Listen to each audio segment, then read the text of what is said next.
That horse had been a fine animal. His father had let him tend it from the start. He had broken it in and had loved it above everything else. His father had complained that he used to feed it too well, and often he had been obliged to steal out and smuggle oats to it. Once, when he ventured to talk with his father about letting him buy a broadcloth suit or having the cart painted, his father stood as if petrified, and he thought the old man would have a stroke. He tried to make his father understand that, when he had a fine horse to drive, he should look presentable himself. The father made no reply, but 2 days later he took the horse to Örebro and sold it. It was cruel of him, but it was plain that his father had feared that this horse might lead him into vanity and extravagance. And now, so long afterwards, he had to admit that his father was right. A horse like that surely would have been a temptation.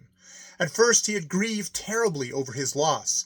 Many a time he had gone down to Örebro, just to stand on a street corner and see the horse pass by, or to steal into the stable and give him a lump of sugar. He thought, if I ever get the farm, the first thing I will do will be to buy back my horse. Now his father was gone, and he himself had been master for 2 years. But he had not made a move towards buying the horse.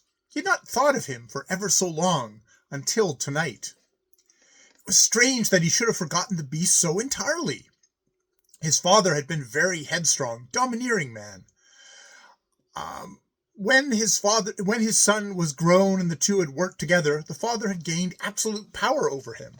The boy had come to think that everything his father did was right, and after he became the master, he only tried to do exactly as his father would have done. He knew, of course, that folks said his father was stingy, but it was well to keep a tight hold on one's purse and not throw away money needlessly. The goods one has received should not be wasted. It was better to live on a debt-free place and be called stingy than to carry heavy mortgages like other farmer owners. He had gone so far in his mind when he was called back by a strange sound. It was as if a shrill, mocking voice were repeating his thoughts.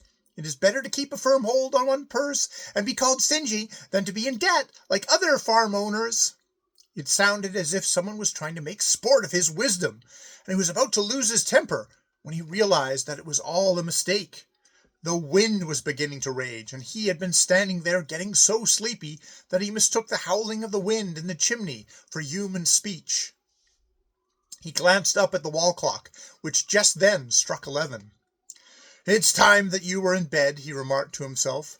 Then he remembered that he had not yet gone the rounds of the farmyard, as was his custom to do every night, to make sure that all doors were closed and lights extinguished.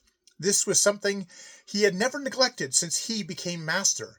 He drew on his coat and went out in the storm.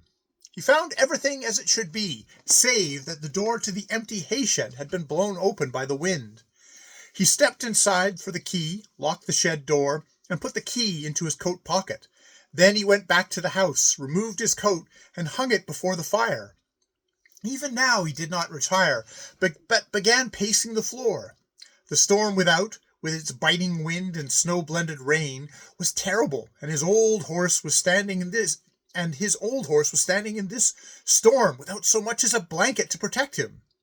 He should have at least have given his old friend a roof over his head, since he had come from such a long distance. At the inn across the way, the boy heard an old wall clock strike 11 times. Just then he was untying the animals to lead them to the shed in the farmyard opposite. It took some time to rouse them and get them into line. When they were ready, they marched in a long procession into the stingy farmer's yard, with the boy as their guide. While the boy had been assembling them, the farmer had gone the rounds of the farmyard and locked the hay-shed, so that when the animals came along, the door was closed. The boy stood there dismayed. He could not let the creatures stand out there. He must go into the house and find the key. "Keep them quiet out here while I go in and fetch the key," he said to the old horse, and off he ran. On the path right in front of the house, he paused to think how he should get inside. As he stood there, he noticed 2 little wanderers coming down the road who stopped before the inn. The boy saw at once that they were 2 little girls and ran towards them. "Come now, Britta Major, said one. You mustn't cry any more. Now we are at the inn. Here they will surely take us in. The girl had just said this when the boy called to her.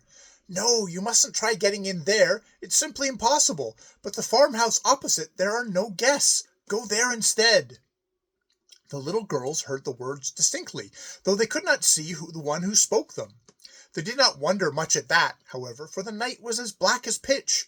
The larger of the girls promptly answered, We don't care to enter that place, because those who live there are stingy and cruel. It is their fault we too must go out on the highway and beg. That may be so, said the boy, but all the same you should go there. You shall see that it will be well for you. We can try, but it is doubtful that they will even let us enter, observed the two little girls as they walked up to the house and knocked. The master was standing by the fire, thinking of the horse, when he heard the knocking.